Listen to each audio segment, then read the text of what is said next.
भारत के ब्रह्मास्त्र से चीन पाक की बढ़ेगी टेंशन, दुश्मनों की मिसाइलें ड्रोन का सेकंडों में चलेगा पता।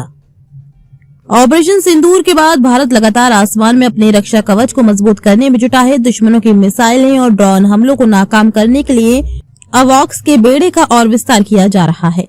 भारतीय वायुसेना अपनी हवाई निगरानी और एयर स्पेस मैनेजमेंट क्षमता को और मजबूत करने की दिशा में एक और बड़ा कदम उठा रही है।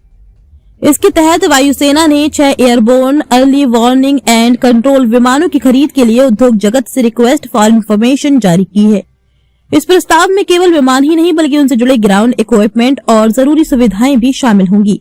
ये फैसला ऐसे समय में लिया गया है जब भारत को उत्तर और पश्चिमी सीमाओं पर लगातार सुरक्षा चुनौतियों का सामना करना पड़ रहा है। आधुनिक युद्ध में अवॉक्स की भूमिका बेहद अहम होती है। ये विमान आसमान में उड़ते हुए दूर दूर तक निगरानी रखते हैं और दुश्मन के विमानों, ड्रोन और मिसाइल गतिविधियों की समय रहते जरूरी जानकारी देते हैं। इससे वायुसेना को किसी भी खतरे का जवाब देने में सहायता मिलती है। RFI में वायुसेना ने तकनीकी जरूरतें साफ तौर पर बताई हैं। चुने जाने वाले अवॉक्स विमान में कम से कम 10 घंटे तक लगातार उड़ान भरने की क्षमता होनी चाहिए या फिर उसमें हवा में ईंधन भरने की सुविधा हो।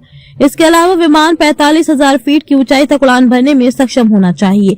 वायुसेना ने यह भी शर्त रखी है कि ये विमान करीब 10,000 फीट की ऊंचाई पर स्थित एयरफील्ड से भी ऑपरेट कर सके। ये व्यवस्था खासकर पहाड़ी और ऊंचाई वाले इलाकों ध्यान में रखकर रखी गई है। मिशन सिस्टम के मामले में भी वायुसेना की मांग काफी उन्नत है। विमान में 360 डिग्री स्कैन करने वाला आधुनिक रडार होना चाहिए, जिससे छोटे और धीमी गति से उड़ने वाले ड्रोन से लेकर तेज रफ्तार और हाइपरसोनिक लक्ष्यों तक की पहचान सरलता से की जा सके। इसके साथ ही सुरक्षित संचार प्रणाली, सैटेलाइट नेविगेशन, डेटा लिंक और आत्मरक्षा के उपाय भी अपनाने जरूरी होंगे।